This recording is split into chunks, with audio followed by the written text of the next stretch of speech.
すいません、皆さんお待たせいたしま 네, した。 오래 기다리셨습니다. 그러면 계속 진행하도록 하겠습니다. 다음은 이상희 변호사로부터 발표가 있도록 하겠습니다. 아까 간단히 이상희 변호사님 소개를 드렸습니다만 오랫동안 한국 내에 있어서 국가폭력의 피해자들의 규제, 진실을 추구해 오신 변호사이십니다. 이번 판결에는 직접 관여하지 않았지만 많은 위안부 관련 소송에도 관여해 오셨습니다. 제가 하기로부터 이상희 변호사 직접 말씀을 해주시겠습니다.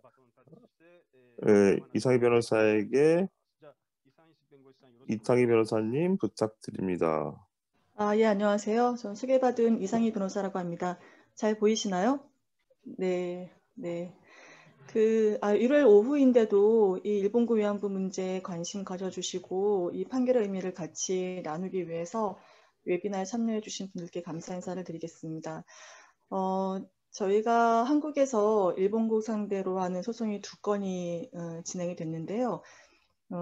지난 1월 8일 날 선고가 된 사건은 나눔의 집 피해자 분들이 원고가 돼서 진행을 했고요. 이 사건은 그 대한변협 일제피해자인권위원회 김강원 변호사님이 진행을 하셨습니다. 그리고 또 한 사건이 그 민변에서 진행한 사건이 있는데요. 그 사건은 원래 1월 13일 날 선고가 예정이 됐다가 변론이 재개돼서 3월에 다시 재판을 진행을 해야 되는 상황입니다. 오늘은 제가 1월 8일 날 있었던 그 사건을 중심으로 해서 어차피 그 3월에 다시 진행이 될 사건도 같은 쟁점이기 때문에 1월 8일 판결을 중심으로 해서 좀 이야기를 나누겠습니다. 우선 제가 준비한 PPT 자료가 있는데요. 화면 공유를 하겠습니다. 네, 제가 오늘 그 발표 제목은 그녀들의 법정에 선 이유, 인권을 향한 투쟁이라는 제목을 잡아봤고요. 오늘 발표는 30분 정도 진행이 될 건데요. 판결 이후에 많은 분들이 저에게 질문을 하셨거나 아니면은 인터넷에 기사를 통해서 제기된 그런 질문을 8가지를 뽑아서 그 질문을 중심으로 해서 말씀을 드리고자 합니다. 우선 그 피해자들이 왜 일본국을 상대로 한국 법원이겠죠. 한국 법원에 손해배상 청소송을 제기했는가인데요. 잘 아시겠지만 김학순 할머니께서 이 일본군 위안부 피해 사실을 공개 증언하신 게 1991년입니다. 그 이후로 많은 피해자분들이 피해 사실을 공개 증언하셨고요. 그리고 일본 대사관 앞에서 그리고 일본 법정에서 그리고 UN 그 본부 또는 인권조약 기구에서 이 일본 정부의 책임을 묻기 위해서 30년 동안 그 활동을 해 오셨습니다. 그러다가 2015 한일 합의가 발표가 됐고요. 한일 합의에 대해서는 다시 한번 말씀을 드릴 건데 이런 30년 동안의 여러 활동에도 불구하고 일본 정부가 책임을 인정을 하지 않자 마지막 수단으로 한국 법원에 그 소송을 제기를 하신 것입니다. 한국 법원에 소송을 제기할 때 오늘 계속 이야기가 될 국가 면제 이론이라고 하는 좀 엄청난 장애물이 있기 때문에 사실 운동 초반부터 일본국을 상대로 한 소송을 기대하기는 어려웠습니다. 그리고 무엇보다 소송이라는 형식보다는 이 일본군 위안부 문제에 대해서는 일본 정부뿐만 아니라 한국 정부도 책임이 있기 때문에 한일 양국 정부가 외교적인 협상을 통해서 이 문제를 해결할 것을 기대했습니다. 하지만 더 이상 그런 기대가 현실화될 수 없다라는 생각으로 이 손해배상 청소송을 제기했다라고 보시면 될 것 같습니다. 두 번째인데요. 오늘 여기에 참여하신 많은 분들이 보니까 일본 분들이신 것 같은데요. 일본에서는 2015 한일 합의 이후로 이제 일본군 위안부 문제가 해결된 것이 아니냐라는 그런 생각들을 많이 하신 걸로 알고 있습니다. 그래서 지금까지 이 일본군 위안부 문제에 연대해서 함께 해 오셨던 분들 중에서도 이젠 다 해결됐다라고 생각하신 분들이 있는 걸로 알고 있고요. 이런 생각은 한국도 마찬가지입니다. 한국에서도 많은 분들이 2015 합의로 문제 다 된 거 아니냐라고 생각하시는 분들이 계시는데요. 이 2015 합의를 이야기하지 않고서는 이 1월 달에 나온 판결을 설명할 수 없기 때문에 2015 한일 합의에 대해서 좀 먼저 말씀을 드리겠습니다. 이 2015 한일 합의 발표에서 기시다 외무상이 사죄와 반성을 이야기를 했고요. 그리고 일본 정부가 정부 예산으로 10억 엔을 거출을 했기 때문에 이 위안부 문제가 해결된 것 아니냐라는 생각을 할 수가 있습니다. 그런데 자세히 보시면 이 2015 합의에는 이 한일 양국 정부가 결국은 이제 이 합의를 한일 양국 정부가 발표를 했는데요. 이런 반인도적 범죄에 대한 해결 원칙이나 피해자의 요구사항을 전혀 반영하지 않았고요. 그야말로 그냥 양국 정부가 정치적인 행위를 했다라고 평가할 수밖에 없습니다. 저는 여기에서 좀 근본적인 질문을 던지고 싶은데요. 많은 분들도 궁금해하실 것 같고요.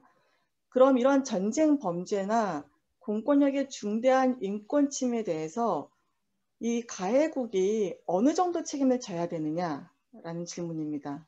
제 주변에도 저한테 도대체 어떻게 사죄를 해야지, 그리고 얼마나 많이 사죄를 해야지 이 문제가 해결되는 것이냐라고 질문하시는 분들이 많이 계십니다. 근데 저는 이 질문이 단지 일본군 위안부 문제뿐만 아니라 공권력의 중대한 인권 침해 사건에서도 계속 제기될 수 있다라고 생각을 합니다. 여기에서 저는 그 2005년 유엔 총회에서 결의된, 좀 말이 좀 긴데요. 국제인권법의 중대한 행위, 위반 행위와 국제인도법의 심각한 위반 행위의 피해자들을 위한 구제 및 배상의 권리에 관한 기본 원칙과 가이드라인. 저희가 이제 흔히 피해자 권리 장전이라고 하는데요. 이 피해자 권리 장전을 소개하고 싶습니다. 이 2005년 유엔 총회에서 결의된 이 피해자 권리 장전은 지금까지 제정된 국제인권조약과 국제관습법을 총망라해서 피해자 구제 원칙을 선언을 했습니다. 근데 여기를 보시면 이 피해자, 그러니까 공권력의 중대한 인권 침해에 대해서 피해자를 구제한다라는 거의 의미는 피해자들에게 사실을 인정하고 그다음에 책임을 수용한 것을 포함한 공적인 사과, 그리고 진실 규명, 그리고 위반 행위의 중대성과 피해에 상응하는 금전 배상, 그리고 위반 행위자에 대한 제재, 그리고 피해자에 대한 기념 등이 이루어져야 한다. 이렇게 규정하고 있습니다. 이런 것들이 같이 이루어져야지만 피해자에게 효과적인 배상을 하는 것으로 볼 수 있다라고 이야기하고 있습니다. 여기서 주목할 것은 피해자들이 30년 넘게 주장해온 요구사항입니다. 잘 아시겠지만 피해자들은 30년 동안 일본군 위안부 문제에 대해서 사실의 인정, 그리고 진상규명, 그다음에 공식 사죄, 법적 배상, 역사교육, 추모비와 사료관 건립, 책임자 처벌입니다. 이 피해자들이 주장해왔던 이 7가지 사항과 제가 아까 말씀드렸던 유엔 총회가 결의한 피해자 권리 장전에서 이야기한 원칙이 놀랍도록 부합을 합니다. 그리고 이 유엔의 진실 정의 배상 재발 방지 특별 보고관이 있는데요.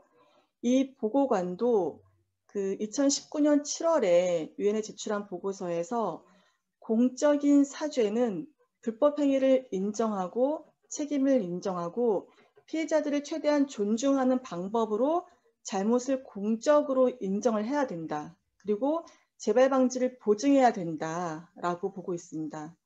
여기서 중요한 거는 사실의 인정, 그다음에 법적 책임의 수용, 배상과 교육, 이게 전혀 별개의 건으로 따로 이루어져야 되는 것이 아니라 동시에 또는 일련의 절차로 유기적인 관계에서 이루어져야 된다는 겁니다. 그러니까 이번에는 사실을 부인하지만 그냥 금전 배상하겠어. 또는 우리가 사죄를 하지만 사실을 인정하지 않겠어. 이게 아니라는 거죠. 그러니까 사실을 인정하지 않은 사죄도 없고요. 배상이 없는 사죄도 없고 사죄 없는 배상도 없습니다. 이런 것들이 같이 이루어져야 됩니다. 하지만 2015 한일 합의를 보시면 일본 정부는 2015 합의에도 불구하고 피해 사실을 인정하지 않았습니다. 2015 합의 직후에 아베 총리와 기시다 외무상은 일본 참의원에서 어떻게 이야기했냐면 이 2015 합의로 전쟁 범죄를 인정한 것은 아니다. 그리고 강제 연행을 확인할 수 있는 자료는 없다라고 이야기했고요. 그리고 2016년 2월에 있었던 유엔 여성차별철폐위원회에서도 역시 일본군 위안부 문제에 대해서 강제 연행을 인정할 증거가 없다라고 보았습니다.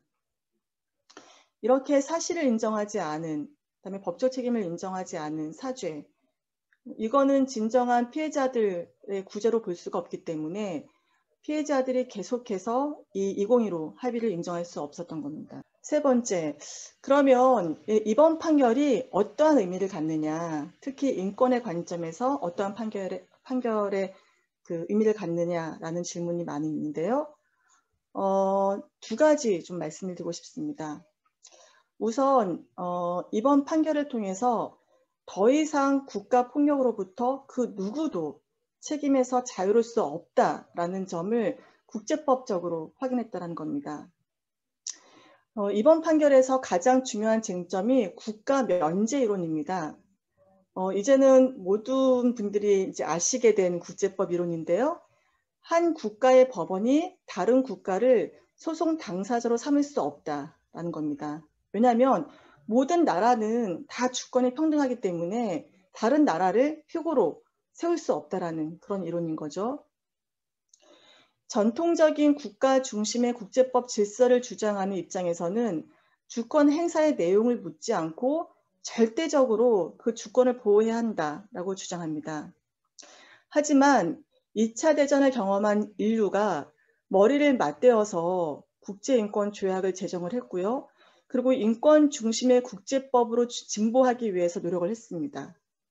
저는 이번 판결이 바로 인류의 보편적인 가치인 인권을 선택하고 더 이상 국가 면제 이론 뒤에 숨어서 책임을 피할 수 없다라는 점을 천명했다는 점에서 상당히 의미가 있다고 봅니다. 인류 공동체의 유지를 위해서 무엇보다 인권이 중요하다고 보고 반인도적인 범죄나 전쟁 범죄에 대해서 더 이상 국가가 국가 면제 이론 뒤에 숨어서 책임을 피할 수 없다라는 것을 법원이 선언한 것입니다. 둘째는 피해자들이 법의 힘을 빌어서 일본국에 배상 책임을 물었다는 점에서 온전한 시민권을 취득하였다라고 평가할 수 있습니다. 인권이 구호나 추상적인 선언에 그치고 정작 인권이 침해되었을 때 보호되지 않거나 그 실현이 보전되지 않는다면 그건 의미가 없습니다.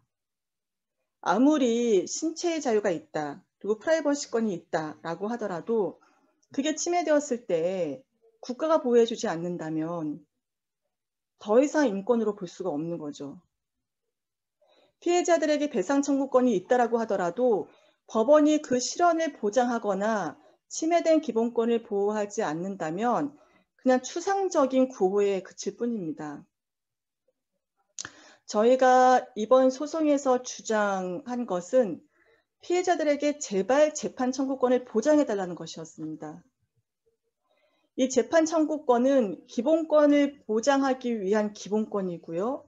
그리고 인간의 존엄을 보장하기 위한 안전장치입니다. 이 인권이 인권으로서 힘을 갖고 의미를 가지려면 법이 보장해줘야 됩니다. 그런데 일본의 최고재판소는 그 위안부 피해자들이 제기한 4건의 소송에서 모두 뭐 소멸시효를 이유로 해서 또는 국가에게 책임이 없다라는 이유로 해서 패소 판결을 내렸고요. 그리고 2007년 최고재판소는 이 일제강점기 관련된 인권침해 사건에 대해서 1965년 청구권 협정을 이유로 하여 더 이상 일본 법원에 재판을 청구할 권리가 없다라고 판단을 내렸습니다.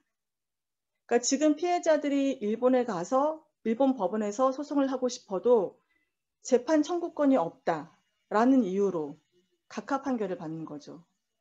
근데 만약에 한국 법정에서도 국가 면제 이론을 이유로 해서 재판 청구를 할 수 없다라고 한다면 도대체 이들은 어디에서 침해된 권리를 구제받을 수 있겠습니까?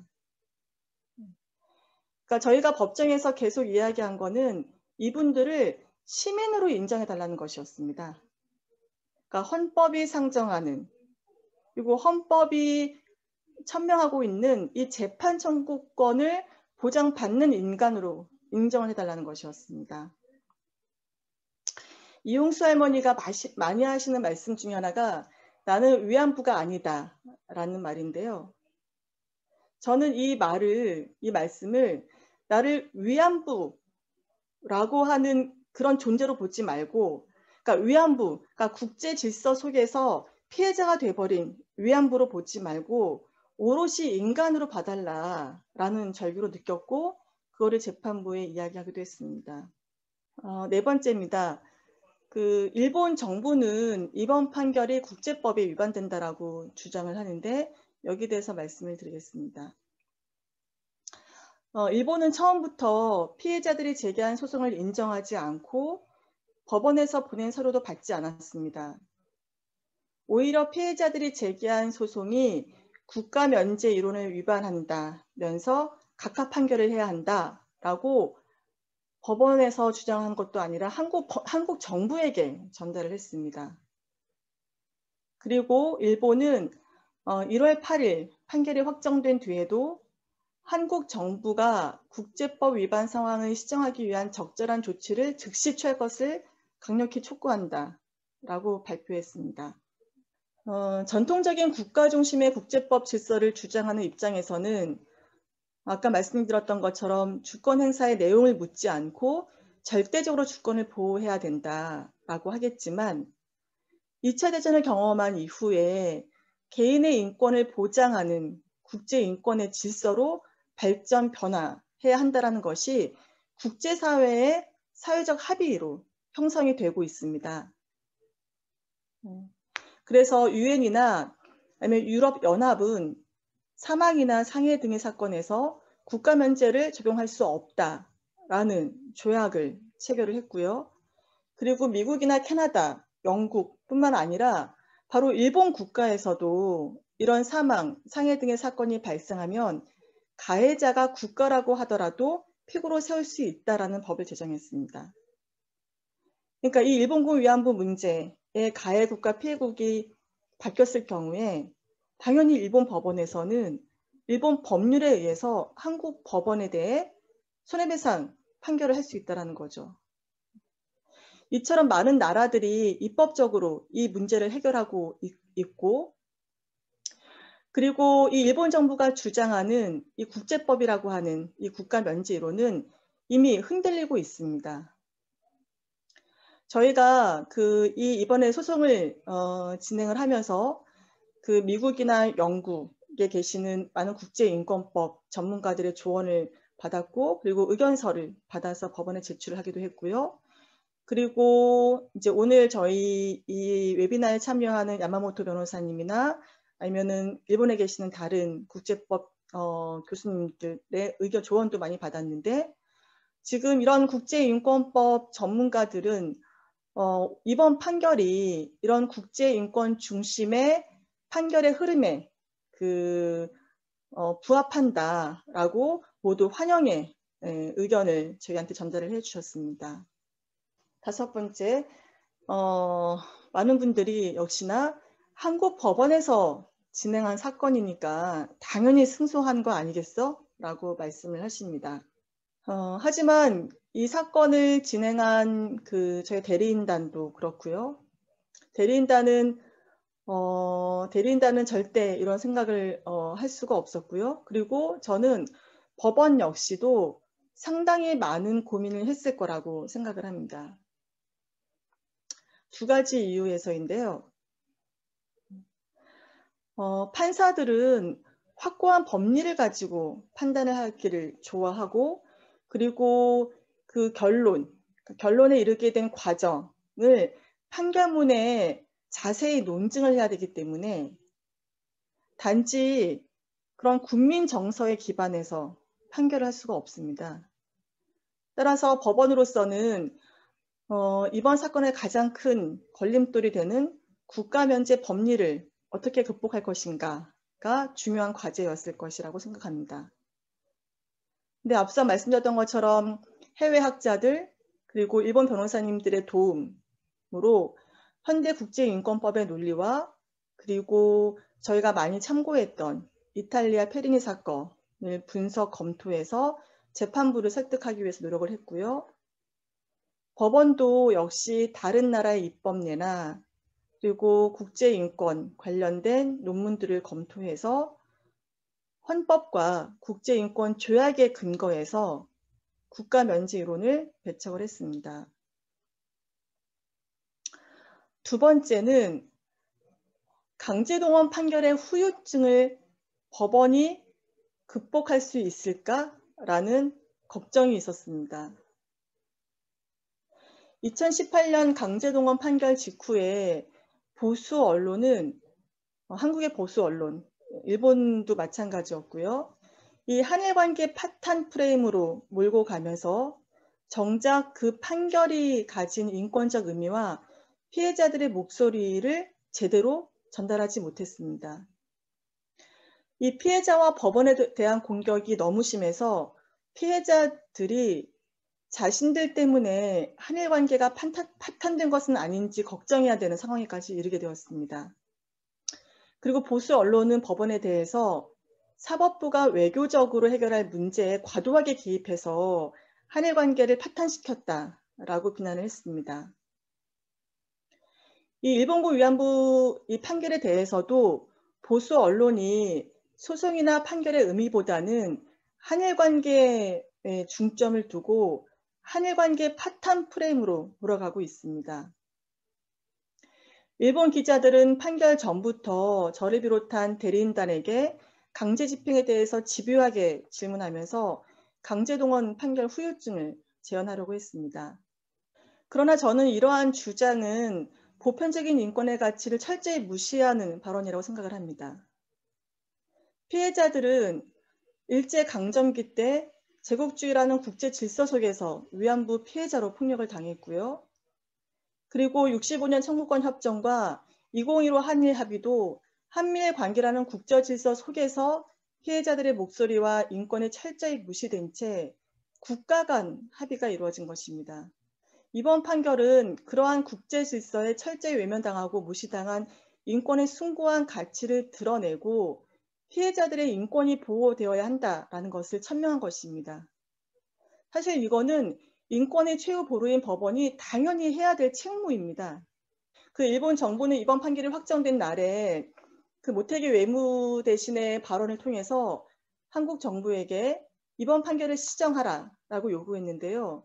이거는 정말 한국의 헌법 질서를 무시한 발언입니다.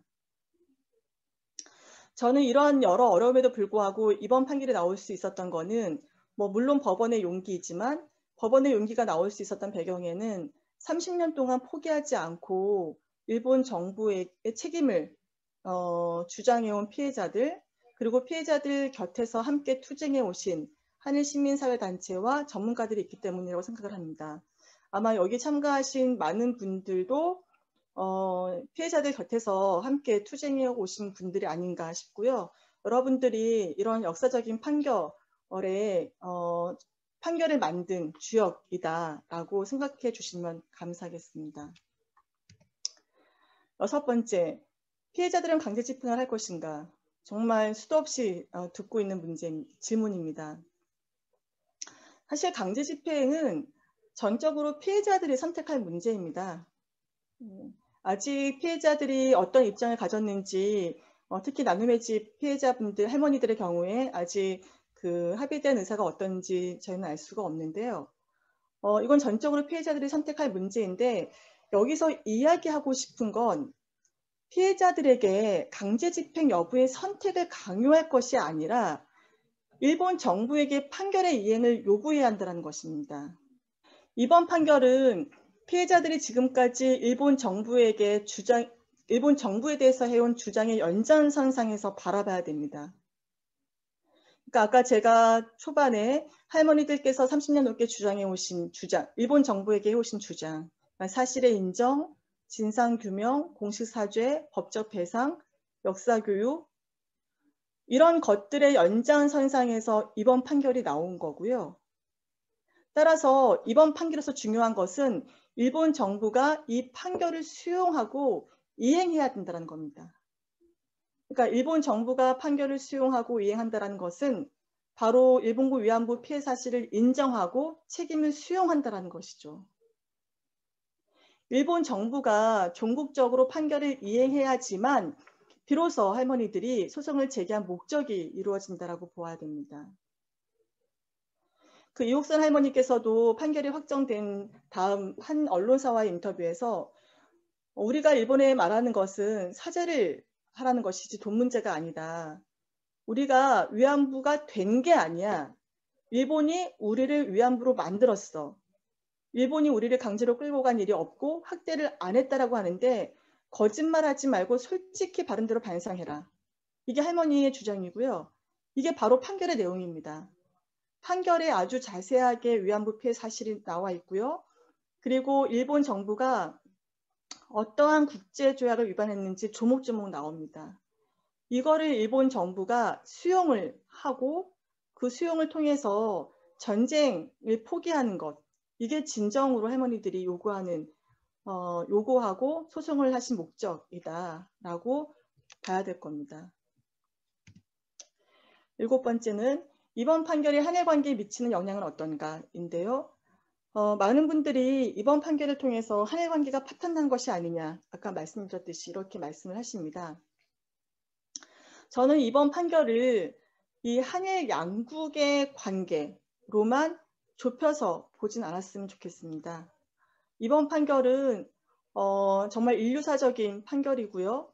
그게 한일, 한국, 일본이든 또는 아시아의 어떤 국가이든 또는 전 세계 어떤 국가이든 전쟁 범죄 또는 국가폭력에 대해서는 그 누구도 자유로울 수 없다라고 하는 중요한 원칙을 선언한 것이기 때문에 그 원칙을 인류가 좀 같이 공유하고 이런 중대한 인권 침해에 대해서 어떻게 대응을 할 것인가 라고 논의하는 그런 계기가 되기를 바랍니다. 사실 그동안 일본군 위안부 문제는 계속 한국, 일본 사이에 의견 차이가 있어 왔습니다. 그리고 문재인 정부 들어서서 2015 한일 합의가 일본군 위안부 문제 해결이 될 수 없다라는 것을 수차례 이야기해 왔습니다. 이번 판결에 선고되었다라고 해서 한일 관계에 미칠 영향은 전혀 없습니다. 이렇게 한일 관계를 이야기하는 사람들은 한일 관계의 이 일본군 위안부 문제, 이 일본군 위안부 문제를 계속 은폐하고 더 이상 드러내기를 원하지 않는 사람들의 주장인 것이죠. 이런 여론과 그다음에 언론이 의도하는 바를 좀 저희가 정확하게 파악하고 이번 판결이 좀 더 넓은 의미를 가질 수 있도록 해야 되지 않을까 싶습니다. 마지막으로 우리는 무엇을 할 것인가인데요. 그 일본 기자하고 며칠 전에 인터뷰를 했는데요. 그 기자가 이런 말을 했습니다. 일본 정부는 100% 이번 판결을 인정하지 않을 것이다. 근데 제가 그 말을 듣고 일본 정부에게 일본 기자에게 이렇게 이야기했습니다. 100% 인정하지 않을 거라고 이야기를 한다면 그건 너무 절망적인 거 아니에요? 라고요. 그러니까 이번 판결은 일본군 위안부 문제에 대한 일본 정부의 책임을 묻기 위해서 제기되었지만 그 의미는 일본군 위안부 문제에 국한되지 않고 인권 전반에 미친다라고 봐야 됩니다. 그러니까 보편적 인권의 가치가 국익 앞에서 항상 우선순위에서 밀렸지만 21세기에는 더 이상 그런 상황을 방치하지 않겠다라는 의미입니다. 한국도 그렇고 일본도 그렇고 모든 나라에서 국익과 보편적 인권이 충돌하는 상황은 상시 존재합니다. 그런 현실에서 국가가 겸허히 인권의 목소리에 귀를 기울여야 한다는 것, 그게 이 판결의 메시지입니다. 그런 점에서 일본 정부도 이번 판결, 일본 정부뿐만 아니라 일본의 시민사회도 이번 판결의 의미를 깊이 성찰을 해야 된다라고 생각을 합니다. 이번 판결은 더 이상 반인도적인 범죄나 중대한 인권 침해를 저지른 어떠한 국가도 처벌로부터 자유로울 수 없다는 것을 천명한 것이고요. 이는 피해자들이 30년 이상 포기하지 않고 일본과 한국의 법정에서 투쟁으로 이루어낸 결과입니다. 그리고 저는 이 판결을 21세기 모든 인류에게 남긴 피해자분들이 남긴 소중한 자산이라고 생각을 하고요. 그리고 세계 인권사에 새롭게 기록되어야 할 권리장전이라고 봅니다. 이 권리장전이 죽은 문자로 남느냐 아니면 일본군 위안부 사건을 비롯해서 현재에도 전 세계에서 일어나는 전쟁 범죄 현장에서 권리장전으로서 역할을 하느냐, 이것은 우리의 노력이 있다라고 생각을 합니다. 그 김복동 할머니께서 항상 하시는 말씀이 나는 희망을 잡고 살아입니다. 중요한 것은 희망을 포기하지 않는 것입니다. 일본 기자가 일본 정부가 100% 이 판결을 수용하지 않을 것이라고 이야기했는데요. 저는 그런 절망들이 모여서 절망적인 상황을 현실로 만드는 게 아닌가라는 생각을 합니다. 그 절망이 아니라 김복동 할머니가 말씀하셨던 희망, 그 희망을 가지고 이야기한다면 저는 그 희망을 가진 사람들이 점점 모여서 이 100%를 뒤집을 수 있을 거라고 생각을 합니다. 다시 한번 그 일본군 위안부 피해자들과 연대해 주시고 이 역사적인 판결이 나오기까지 함께해 주신 그 일본 시민사회 분들 그리고 한국 분들에게 감사 인사를 전하겠습니다. 네, 감사합니다.